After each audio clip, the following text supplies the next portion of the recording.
Và gọi ta là Va. Còn mình là La. Và sau đây mình sẽ hát 2 bài hát cho Travesia lần này. Bài đầu tiên đó là bài Dù có cách xa của Đinh Mạnh Ninh. Xin mời mọi người cùng lắng nghe.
Trời mong nắng ơi, trời làm lòng mơ lắm say em trước một câu hờn dối.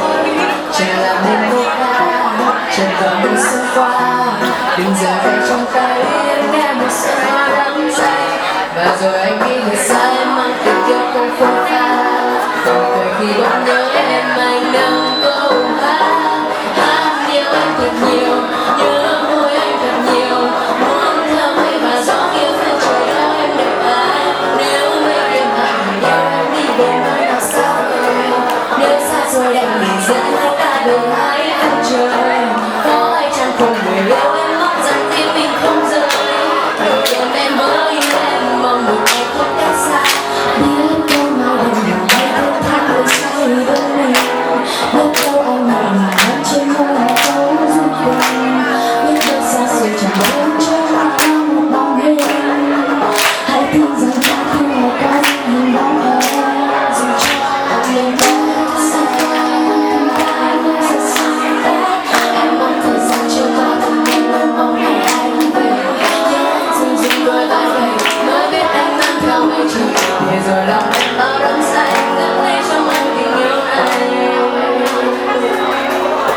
Ngày hôm qua em chợt mang nắng